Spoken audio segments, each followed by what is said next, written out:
জীবনে এমন কি আছে যা আপনাকে অজান্তে শিখরে পৌঁছে দিতে পারে বা আপনার পতনও ঘটাতে পারে? সঙ্গতি। যদি আপনি কোনো শ্রেষ্ঠ ব্যক্তির সঙ্গ লাভ করেন, তাহলে তার শুভ চিন্তা, তার গুণ, তার স্বভাব আপনার মধ্যে চলে আসবে। আপনি আরো শ্রেষ্ঠ হয়ে উঠবেন। আবার সেখানেই যদি আপনি কোনো দুষ্ট ব্যক্তির সঙ্গতি লাভ করেন, কোনো খারাপ মানুষের সঙ্গতি লাভ করেন, তাহলে আপনার শুভ চিন্তা, আপনার গুণ, তা যে কখন আপনার থেকে কেড়ে নেওয়া হবে সেটা আপনি জানতেও পারবেন না। দেখুন, এই সঙ্গতি হলো অত্যন্ত গুরুত্বপূর্ণ। এই সঙ্গতি আপনার নিয়তি নির্ধারণ করে। আপনাকে উদাহরণ দিলে, বৃষ্টির ফোঁটাকে দেখুন। যদি কোনো ফোঁটা গাছের পাতায় এসে পড়ে, তাহলে তা জীবন দান করতে পারে। যদি এমন কোনো ফোঁটা সাপের মুখে এসে পড়ে, তাহলে তা বিষে পরিণত হয়। যেমন সঙ্গ, তেমন নিয়তি। এবার দুর্ভাগ্যের বিষয় হলো এটাই যে বর্ষার ফোঁটা নির্ধারণ করতে পারে না সে কোথায় পড়তে চায়। তার নির্বাচনের ক্ষমতা নেই। কিন্তু আপনার কাছে তো বিবেক আছে, আপনি ভাবতে পারেন, চিন্তা করতে পারেন। তাহলে আপনি ভাবুন, আপনি কি এমন সঙ্গ চান যা শ্রেষ্ঠ, নাকি এমন সঙ্গ চান যা অশুভ? নির্বাচন আপনারই। শ্রেষ্ঠ সঙ্গ বাছুন আর আমার সাথে ভালোবেসে বলুন, রাধা রাধা। আমাদের জীবনে অত্যন্ত গুরুত্বপূর্ণ একটা আশা বসবাস করে, বিশ্বাসের রূপে। বিশ্বাস যা আমরা ঈশ্বরের ওপর করি, ভাগ্য, প্রারব্ধের ওপর করি, নিয়তির ওপর করি। যখনই ভালো কিছু হয় আমরা বলি এ হলো ঈশ্বরের দয়া। যখন খারাপ কিছু হয় আমরা বলি এ হলো ঈশ্বরের মায়া। কখনো ঈশ্বর বা ভাগ্য বা প্রারব্ধ বা নিয়তি। আপনি নিজে কোথায় তা কখনো ভেবেছেন? আপনি বিশ্বাস করছেন ঈশ্বরের উপর, প্রারব্ধের উপর, কখনো নিজের উপর করেছেন? আমি আপনাকে একটা সহজ কথা বলি, যদি আপনি ঈশ্বরের উপর বিশ্বাস রাখেন, শুধুই ঈশ্বরের উপর বিশ্বাস, তাহলে আপনি সেটাই পাবেন যেটা আপনার ভাগ্যে লেখা রয়েছে। কিন্তু যদি আপনি নিজের উপর বিশ্বাস রাখেন, আত্মবিশ্বাস রাখতে শেখেন, তাহলে ঈশ্বর আর নিয়তি দুজনে মিলে আপনার ভাগ্যে সেটাই লিখবে যা আপনি চাইছেন। তাই মনে রাখবেন, সাফল্যের পথ হলো এই বিশ্বাস। নিজের আত্মবিশ্বাসকে ধরে রাখতে শিখুন, দেখবেন আত্মা প্রসন্নতায় ভরে উঠবে। তাহলে আসুন এই প্রসন্ন ভাব নিয়েই বলুন, রাধা রাধা।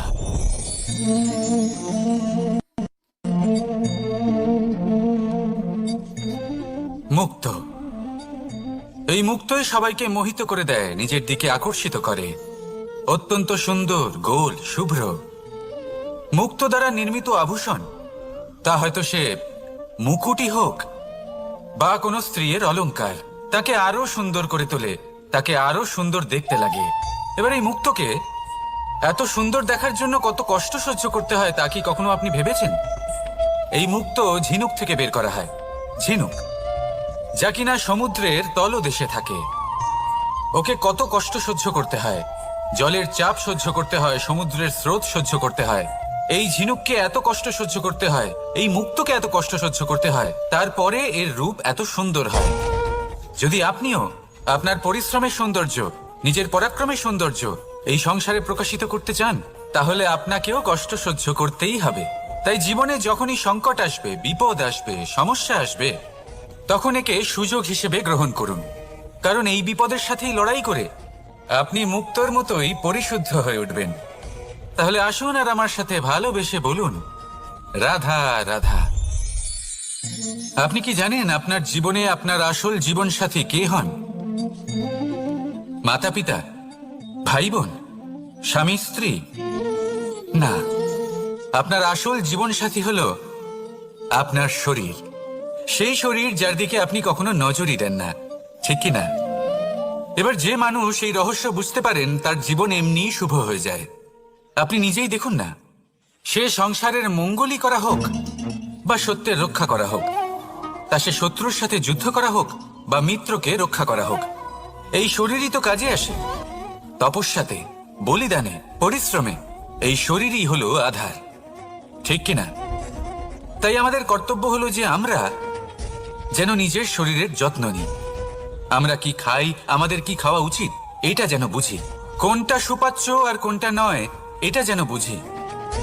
কারণ যেমন হবে অন্ন, মনও তেমনই হবে। যত ভালো অন্ন তত ভালো মন। আর সুস্থ শরীর হলো সুস্থ মনের আধার, এ কথা অবশ্যই মনে রাখবেন। আর যদি মন সুস্থ থাকে তাহলে সকল শুভ উদ্দেশ্য পূর্ণ হবে। তাহলে আসুন আর আমার সাথে ভালোবেসে বলুন, রাধা রাধা। কথায় আছে যে দৃষ্টি অত্যন্ত কঠোর হয়, অত্যন্ত শক্তিশালীও হয়। কথায় আছে যে কারোর উপর যদি কুদৃষ্টি পড়ে তাহলে তার বিনাশ কেউ আটকাতে পারে না। এই যে কুদৃষ্টি, এর উপাচারও আমাদের কাছে রয়েছে। যখন আমরা বাড়ি নির্মাণ করি তখন একটা কালো মুখোশ লাগাই, যাকে রক্ষা কবচ মনে করা হয় কুদৃষ্টি থেকে বাঁচার জন্য। যখনই কোনো বাচ্চা বাইরে যায় তখন তার মাথায় আমরা একটা কাজলের টিপ পরিয়ে দিই কুদৃষ্টি থেকে বাঁচার জন্য। অর্থাৎ এই সংসারে কুদৃষ্টি থেকে বাঁচার উপাচার রয়েছে। উপাচার যদি কিছু না থেকে থাকে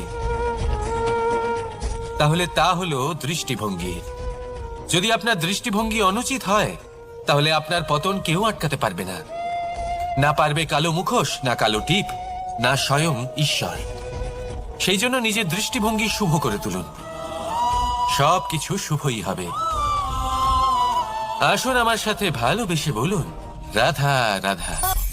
কথায় আছে যে জীবনের আধার হলো সম্পর্ক, প্রসন্নতারও এবং ঈশ্বরের সাথে দেখা পাওয়ারও। এবার এই সম্পর্কের আধার আসলে কি? সেবা? না। বোঝাপড়া? না। অপেক্ষা? না। এই সম্পর্কের আধার হলো বিশ্বাস। যদি বিশ্বাস ভেঙে যায় তাহলে জেনে রাখবেন যে সম্পর্করূপী এই ভবন, এর ভিতই ভেঙে গেল। আর যদি ভিত ভেঙে যায় তাহলে সেখানে অন্য কোনো ভবন নির্মাণ সম্ভব নয়, সম্ভবই নয়। এই সমস্ত সম্পর্কের বিশ্ব বিশ্বাসে বসবাস করে। এই বিশ্বাস হলো অত্যন্ত গুরুত্বপূর্ণ। এই বিশ্বাসের জোরেই আমি আর রাধা কোনো সাংসারিক বন্ধনে আবদ্ধ না হয়েও এক অত্যন্ত দৈব অলৌকিক বন্ধনে আবদ্ধ। এই হলো বিশ্বাস, যার দ্বারা 11 অক্ষৌহিনী সেনার সামনে অর্জুন দাঁড়িয়েছিল এবং জয়ীও হয়েছিল। এই বিশ্বাস হলো অত্যন্ত গুরুত্বপূর্ণ। তাই বিশ্বাস করতে শিখুন, বিশ্বাস দিতে শিখুন, বিশ্বাস পালন করতে শিখুন। আর আমার সাথে ভালোবেসে বলুন, রাধা রাধা। এই সংসার অত্যন্ত বিচিত্র এক স্থান। এ সত্য খুঁজতে থাকে, আর সত্য খুঁজে পেলেই তা প্রমাণ করতে চায়। সে চায় তার প্রমাণ পেতে, সাক্ষী পেতে চায়। সেক্ষেত্রে আমাকে বলুন যে সত্য কি করতে পারে? সেই ব্যক্তি যে সত্যকে ধরে আছে সে কি করবে? কিছুই নয়, কিছু করার প্রয়োজনই নেই, শুধু তাতে টিকে থাকতে হবে। সেই হিমালয়ের মতো যা আজ পর্যন্ত টিকে রয়েছে। যদি আপনি সত্যবাদী হন তাহলে আপনার কিচ্ছু প্রমাণ করার কোনো প্রয়োজন নেই। যদি প্রয়োজন থাকে তাহলে সত্যের সাথে টিকে থাকার। এই সময় নিজে সাক্ষী হবে, নিজে প্রমাণ দেবে। এই নিয়তি স্বয়ং প্রমাণিত করবে যে আপনি সত্যবাদী ছিলেন, আপনি সত্যের পথে ছিলেন। তাহলে আসুন আর আমার সাথে ভালোবেসে বলুন, রাধা রাধা। ঈশ্বর আমাদের হাত প্রদান করেছেন, হাত যা জড়ো করা হয় প্রণাম করার জন্য, ঊর্ধ্বগামী হয় প্রার্থনার জন্য। এই হাত যার দ্বারা আমরা খাবার খাই, ফসল উৎপাদন করি। কিন্তু এই হাতের দ্বারা সব থেকে শ্রেষ্ঠ কাজ কি হতে পারে? সেবা। আগে হ্যাঁ, সেই হাত যা সামনে এগিয়ে আসে সেবা করার জন্য, যে সেবা করে তাদের যারা দুঃখে থাকেন, নিরাশ হয়ে থাকেন, যারা সেবা করেন তাদের যারা কিনা দরিদ্র। সেই হাত হলো সব থেকে অধিক মহান। ঈশ্বরকে দীনবন্ধু বলা হয়ে থাকে, কারণ যারা দুঃখী হন, নিরাশ হন, দরিদ্র হন, ঈশ্বর তাদের সাহায্য করেন, তাদের সহায়ক হন, তাদের মধ্যে ঈশ্বর বাস করেন। তাই আপনারা যদি এটাই করেন, যারা দুঃখে আছেন, নিরাশ হয়ে আছেন, যাদের সাহায্যের প্রয়োজন রয়েছে, যদি আপনি তাদের সাহায্য করেন তাহলে আপনি এমন এক চৈতন্য লাভ করবেন যে আপনি তৃপ্ত হয়ে উঠবেন। তাহলে সবার সেবা করুন আর আমার সাথে ভালোবেসে বলুন, রাধা রাধা। ভয়। জীবনে আমরা কোন কোন বিষয়ে ভয় পাই? কোনো মানুষকে হারানোর ভয়, কোনো মানুষ, কোনো সম্পর্ককে হারানোর ভয়, অর্থহানির ভয়, সময়হানির ভয়। এবার বিষয়টা হলো, এই ভয় কখনো আমাদের কোনো লাভ করে না। এটা সবসময় আমাদের পিছনে ঠেলে আর নিচু স্তরে নামিয়ে দেয়, কখনোই আমাদের উত্থানের কারণ হয় না। তাই জীবনে যদি কোনো ভয়ের কারণ থাকতেই হয় তা শুধুই এটা, যে মানুষের কথা ভাবতে ভাবতে, সম্পর্কগুলিকে হারানোর ভয়, মানুষকে হারানোর ভয়, সবার মন রাখতে রাখতে আপনি যেন নিজেকে, নিজের ভাবনা চিন্তাকে না হারিয়ে ফেলেন। যদি এরকম হয়, যদি সকলের মন রাখতে রাখতে আপনি নিজেই নিজেকে হারিয়ে ফেলেন, নিজের ভাবনা, নিজের লক্ষ্য, নিজের মন্তব্যকে হারিয়ে ফেলেন, তাহলে সংসারে যতই যাই হয়ে যাক না কেন প্রসন্নতা লাভ করবেন না। তাই রক্ষা তাকেই করুন যে আপনাকে রক্ষা করে, আপনার মানসিকতা, আপনার ব্যক্তিত্ব, আপনার লক্ষ্যকে রক্ষা করে। আর যদি কোনো বিষয় ভীত হতে হয়, তবে আপনি যেন নিজের উদ্দেশ্যের থেকে দূরে না চলে যান। তাহলে আসুন আর আমার সাথে ভালোবেসে বলুন, রাধা রাধা। সময় একটু একটু করে কেটে যায়, একটু একটু করে নিকটে আসে। খুব অদ্ভুত ব্যাপার। এই সময় প্রতিকূল হলেও একটু একটু করে কেটে যায়। এই সময় যদি ভালো হয় তাহলে একটু একটু করে নিকটে আসে। অনুচিত তখনই হয় যখন আমরা নিজেদের অসফলতার জন্য সময়কে দোষ দিই, কিন্তু আসলে তেমনটা হয় না। আপনার পরিশ্রম আর প্রয়াস দ্বারাই আপনি সাফল্য লাভ করবেন, সময়ের দ্বারা নয়। যদি এই সাফল্য একটা সুন্দর ভবন হয়, তাহলে সময় হলো তার দেওয়ালের রং, যা সময়ের সাথে বদলাবে, সময়ের সাথে ফিকেও হয়ে যাবে। কিন্তু সাফল্যের এই ভবন আপনাকেই নির্মাণ করতে হবে, আপনার পরিশ্রমের ইট দ্বারা এবং প্রয়াসের চুনসুরকি দ্বারা। তাই পরিশ্রম আর প্রয়াস করতে থাকুন, সাফল্য আপনি অবশ্যই পাবেন। সময় যদি আজ ভালো না হয় তাহলে কাল অবশ্যই হবে। প্রয়াস করতে থাকুন আর আমার সাথে ভালোবেসে বলুন, রাধা রাধা। এ হলো গোলাপ ফুল। একে আমরা সকলেই চিনি। সমগ্র সংসার ভালোবাসে এই পুষ্পকে। এই ফুল দেখতেও সুন্দর। সবথেকে বেশি গুরুত্বপূর্ণ কথা হলো এর সুগন্ধ, যা দূর দূরান্ত থেকে ব্যক্তিদেরকে আকৃষ্ট করে। এই সুন্দর পুষ্প একটু মন দিয়ে দেখলেই দেখা যায় এর নিচে কাঁটা রয়েছে।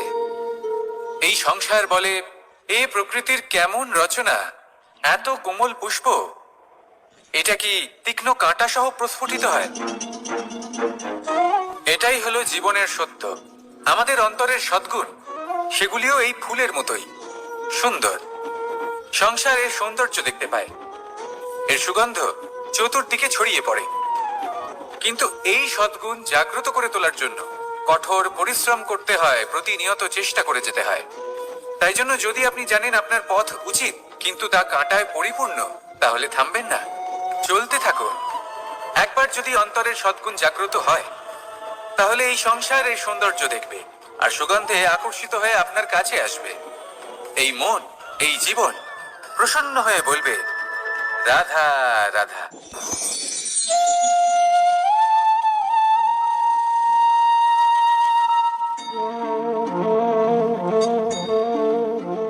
মোহনের বাঁশির এই সুর, এই সঙ্গীত কার না পছন্দ হয়? সবারই খুব ভালো লাগে। এবার এই সুর আসে কোথা থেকে? কেউ বলবেন কৃষ্ণের হৃদয় থেকে। সত্য কথা, এই সুর হৃদয় থেকে নির্গত হয় এবং প্রকট হয় এই বাঁশি থেকে। এই বাঁশিটাকে দেখুন, এই ছিদ্রগুলি দেখুন, প্রত্যেকটা সুর থেকে নিজস্ব একটা স্বর নির্গত হয়। এবার যে ব্যক্তি এই সমস্ত সুর এবং স্বর বুঝতে পারেন, এতে নিপুণ, তিনি এই বাঁশির দ্বারা যে সুর নির্গত করবেন তা তো মধুর অবশ্যই হবে। এবার জীবনের সাথেও কিছুটা এরকমই ঘটে। জীবনের কিছু নীতি থাকে, অর্থ, কুটুম্ব এবং আধ্যাত্মিক। যদি জীবনের প্রত্যেকটা মুহূর্ত সুখময় হয় এরকম আপনি চান, তাহলে এই তিনটি নীতিতে আপনাকে নিপুণ হতে হবে। কোনো একটি বিশেষ নীতির প্রতি যদি আপনি বেশি ঝুঁকে পড়েন, তাহলে বাকি দুই নীতি থেকে যা সুখ লাভ করা সম্ভব তা পারবেন না। ধন অর্জন করতে হবে পরিবারের জন্য, পরিবারের সুখ মনের শান্তির জন্য, মনে শান্তির প্রয়োজন মনের শুদ্ধতার জন্য। যখন এই মন শুদ্ধ হবে, জীবন শুদ্ধ হবে, পবিত্র হবে, সুন্দর হবে এবং ভালোবেসে বলবে, রাধা রাধা।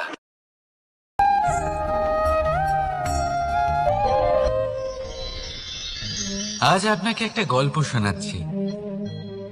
একদিন এক ব্যক্তি নিজের দ্বারে লিখে দিলেন, আজ আমি ভীষণ দুঃখী। আজ আমার সাথে কেউ দেখা করতে আসবেন না। কিছুক্ষণ পরে তার এক বন্ধু এলো। সে সেই লেখা পড়ল, তাও গিয়ে তার সাথে দেখা করল। সে বলল, আমি লেখাপড়া জানি না, কিন্তু আমার বন্ধুর মনের এই বেদনা, এইটা আমাকে সবসময় ডাক দেয়। এরাই হলো আসল বন্ধু।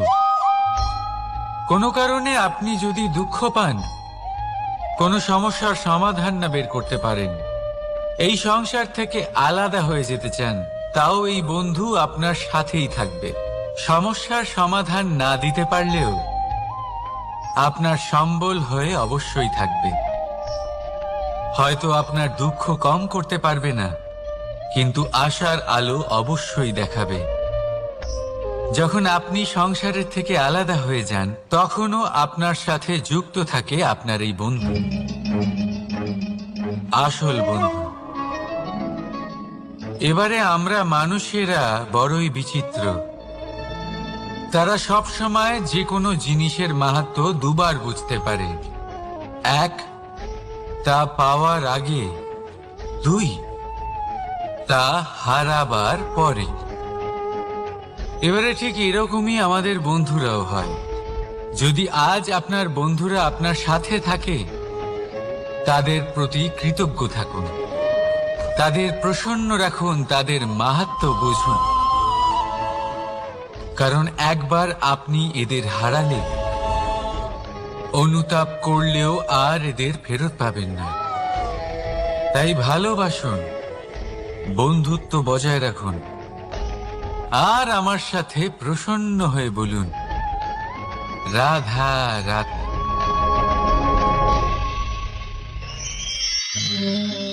আমাদের মধ্যে বহু মানুষ মাঝে মাঝে নিজেকে অকর্মণ্য মনে করি। ভেবে নিই যে এত চেষ্টা করার পরেও কিছুই পেলাম না, আর হয়তো পরেও কিছুই পাবো না।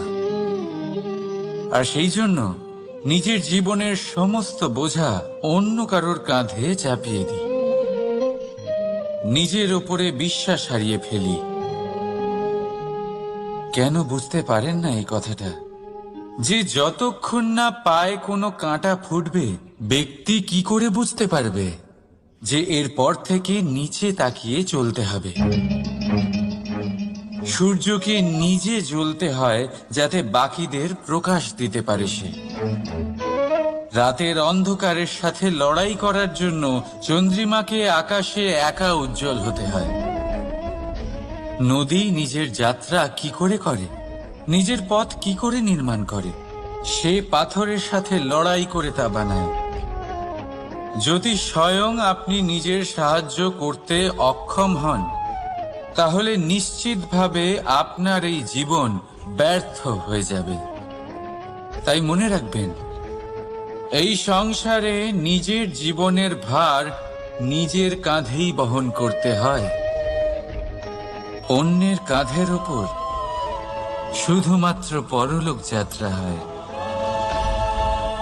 সেই জন্য এই সংসারে জীবিত সেই যে আত্মনির্ভর।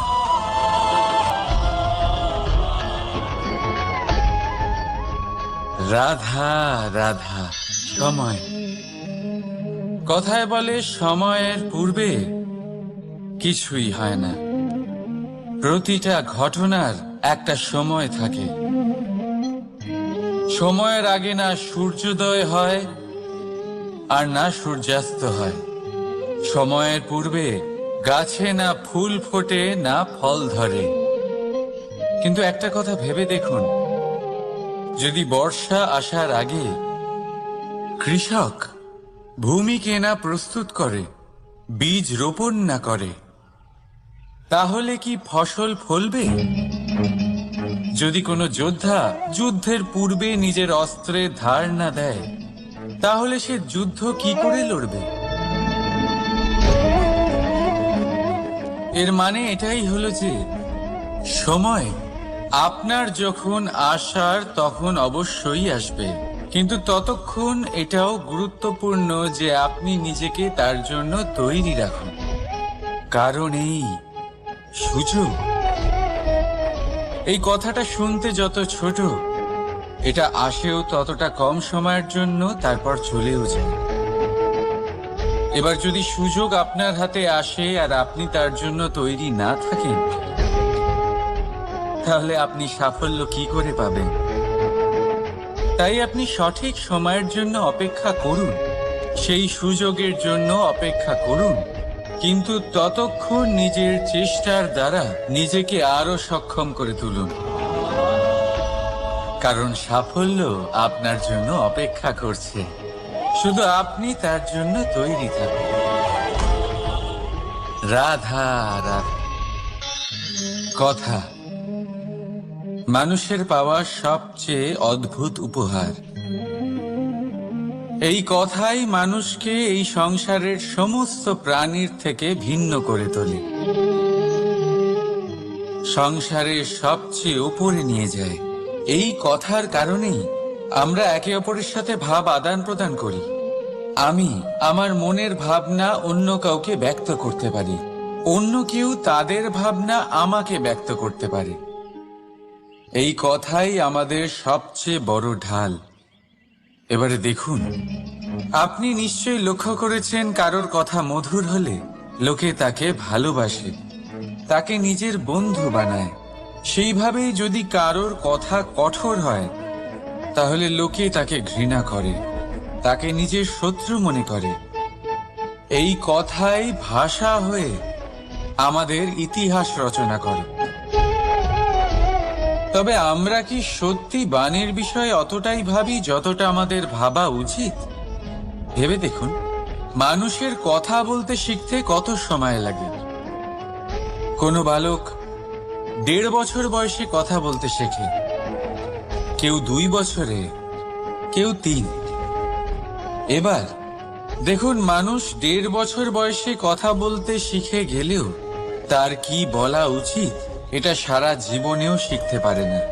এর উপরে মনোনিবেশ করুন, এটা বোঝবার চেষ্টা করুন কি বলা উচিত। নিজের কথা শুদ্ধ করুন, নিজের কথা মধুর করুন, আর সেই মধুরতার সাথে আমার সঙ্গে বলুন, রাধা রাধা। এই লক্ষ্য আসলে কি? এই লক্ষ্য তাই যা আমরা পেতে চাই।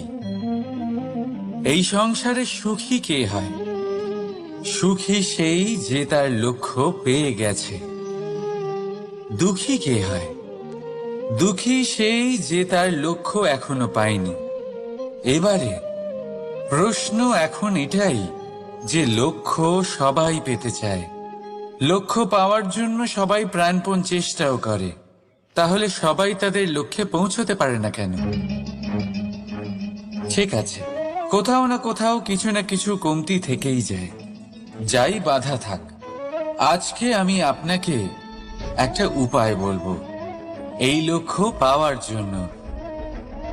একটা কাগজ নিন, তাতে একটা চিহ্ন বানান, সেটাই হবে আপনার লক্ষ্য। এবারে সেই লক্ষ্যে পৌঁছানোর একটা পথ বানান। এবারে এই যাত্রাকে ভিন্ন ভিন্ন ভাগে বিভাজন করে দিন। এবারে এটা হলো আপনার পরিকল্পনা। এবার এই পরিকল্পনা ক্রমানুসারে আপনি পালন করতে থাকুন, এইটাই হবে আপনার চেষ্টা। এবার এইভাবে যদি আপনি চেষ্টা করতে থাকেন, যাই আপনার কল্পনা হোক না কেন, তা বাস্তব অবশ্যই হবে। তাহলে এই কল্পনাকে বাস্তবে রূপান্তরিত করুন। এইভাবেই নিজের পরিকল্পনা পালন করতে থাকুন। আপনার যাই কল্পনা থাকুক বা যাই লক্ষ্য থাকুক, তা বাস্তবে পরিণত হয়ে আপনার হাতে অবশ্যই আসবে। রাধা রাধা। বাবার এক মিত্র ছিলেন, বড়ই দুঃখী ছিলেন, বিপদে পড়েছিলেন। কি করবেন? ব্যবসা ভালোভাবে চলছিল না, বাড়িতে শান্তি ছিল না, সমস্ত জায়গায় ক্ষতি হচ্ছিল। তাই উনি একজন জ্যোতিষীকে দেখালেন। জ্যোতিষী বললেন, আপনার যে বাড়ি আছে সেটা আপনার জন্য অশুভ, আপনার এই বাড়ি পাল্টে ফেলুন। উনি বাড়ি পাল্টে ফেললেন, তবুও ওনার সমস্যার সমাধান হলো না। তারপর একজন জ্ঞানী ব্যক্তি ওনাকে বললেন যে আপনার জামা কাপড়ের যে রং সেটা বিপদকে আমন্ত্রণ জানাচ্ছে, এই জামা কাপড়গুলিকে পাল্টে ফেলুন। উনি সেগুলো পাল্টে ফেললেন, তাও সমস্যার সমাধান হলো না। আবার একজন জ্ঞানী ব্যক্তি বললেন যে আপনার আশেপাশে যে মানুষজন রয়েছে তারা এটা চায় না যে আপনি সফল হন, তারা আপনার ক্ষতি চায়, তাদের সাথে সমস্ত সম্পর্ক ভেঙে ফেলুন। তো উনি সম্পর্ক ভেঙে ফেললেন, কিন্তু তাতেও ওনার জীবনে কোনো পরিবর্তন এলো না। তার মানে তিনি বাড়ি পাল্টালেন, জামা কাপড় পাল্টালেন, সম্পর্ক পাল্টালেন, যেটা পাল্টালেন না তা হলো স্বভাব। এই যে স্বভাব, এটা অত্যন্ত গুরুত্বপূর্ণ। এই স্বভাবই আপনার ব্যক্তিত্ব তৈরি করে। তাই নিজের স্বভাব শুধরে ফেলুন, তাতে ভালো পরিবর্তন আনুন, সব কিছু ভালোই হবে। রাধা রাধা। ক্রোধ, লোকে বলে যে এই ক্রোধ পাপেরই মূল, কিন্তু সত্যি কি এই ক্রোধ পাপের মূল? একটু ভেবে দেখুন, এই ক্রোধ বাস্তবে আসলে কি? এই ক্রোধ একটা অনুভূতি যা আপনার মধ্যে হঠাৎই অসীমিত তেজ সঞ্চালন করে। এবারে আমি আপনাকে কিছু উদাহরণ দিচ্ছি যাতে আপনি বুঝতে পারেন যে ক্রোধ আপনার জন্য ভালো কি না। যদি কারোর সাথে অন্যায় হয় আর এটা দেখে আপনার ক্রোধ হয়, আর এই ক্রোধ আপনাকে তার সাহায্য করতে প্রেরণা যোগায়, তাহলে এই ক্রোধ অবশ্যই ভালো। যদি কোথাও আপনি দেখেন যে কোনো নারীর উপরে অত্যাচার হচ্ছে আর সেটা দেখে আপনার ক্রোধ হয়, আর এই ক্রোধ আপনাকে তার সাহায্য করতে সাহস যোগায়, তাহলে এই ক্রোধ অবশ্যই ভালো। যদি এই সংসারে কোথাও আপনি কোনো অনৈতিক কাজ বা ছলনা দেখেন আর আপনার তাতে ক্রোধ না হয়, কিছুই অনুভব করেন না, তাহলে এটা কাপুরুষতা। তার মানে এটাই যে আপনি আপনার মনুষ্যত্ব হারিয়ে ফেলেছেন। তাই এটা বোঝার চেষ্টা করুন, আপনার ক্রোধের তেজের ব্যবহারের ওপরে নির্ভরশীল হলো এই ক্রোধ আপনার জন্য পাপের সমান, নাকি এই ক্রোধ আপনার জন্য পুণ্যের স্থাপক। রাধা রাধা। মোহ, শাস্ত্রে লেখা আছে যে মোহ শুধু সেই ব্যক্তিকেই নয়, বরং সেই আরেক ব্যক্তিকেও বিনাশ করে দেয় যার ওপরে সেই মোহ আছে। এবারে লোকে কি করেন, এই শাস্ত্রে লেখা কথাগুলি শুধু শাব্দিক অর্থে নেন। এই মোহ, দেখুন, এটা শুভ হতে পারে, শুধু এর রূপ ভিন্ন ভিন্ন হয়, এটা ভালো করে বুঝতে হবে। এবারে মোহ যদি কোনো বস্তুর উপরে থাকে তাহলে তা লালসা হয়ে যায়। মোহ কোনো বিশেষ ব্যক্তির উপরে হয়ে গেলে তা প্রেম নয়, আকর্ষণ হয়ে যায়। মোহ কোনো চাহিদার উপরে হয়ে গেলে তা বাসনা হয়ে যায়। মোহ বিজয়ের উপরে হয়ে গেলে তা কুণ্ঠা হয়ে যায়। মোহ নিজের সংস্কৃতির উপরে হলে আপনাকে সংস্কৃতির রক্ষক বানায়। যদি এই মোহ নিজের গুণের উপরে হয় তাহলে সেই শিল্প দ্বারা আপনি এই সংসারে অদ্ভুত সব কাজ করতে পারবেন। এবারে এটা আপনার উপরে নির্ভরশীল যে এই মোহকে আপনি সৃজনের আধার বানাতে চাইবেন নাকি বিনাশের অস্ত্র বানাতে চাইবেন। ভেবে দেখুন, সিদ্ধান্ত আপনার। রাধা রাধা। অভিমান, আত্মসম্মান, অহংকার। দেখতে গেলে এই তিনটি শব্দ ভিন্ন ভিন্ন, কিন্তু এর মূল আধার একই, আত্মসম্মান। এবার যদি কথা বলি আপনার শরীরের, আপনার সংস্কৃতির, আপনার সম্পর্কের, তাহলে অভিমান থাকা স্বাভাবিক। এবার যদি কথা বলি আপনার ব্যক্তিত্ব নিয়ে, আপনার আদর্শ নিয়ে, আপনার বিচারধারা নিয়ে, তাহলে আত্মসম্মান হলো একটা গুণ। যদি এইভাবে বলা হয় যে আমি এই কার্য কারোর সাহায্য ছাড়া, সহযোগিতা ছাড়াও করতে পারি, তাহলে এটা আত্মসম্মান, আর এটা সঠিক। যদি এভাবে বলা হয় যে আমি এই কার্য কারোর সাহায্য ছাড়াই বা কারোর সহযোগিতা ছাড়াই করে ফেলেছি, তাহলে এটা অভিমান, এটাও সঠিক। কিন্তু এই কার্য শুধুমাত্র আমিই করতে পারি আর কেউ নয়, এটা অহংকার। তাহলে এই শব্দ এবং তার অর্থ বোঝার চেষ্টা করুন। জীবন ধারণের এক নতুন পথ খুঁজে পাবে। রাধা রাধা।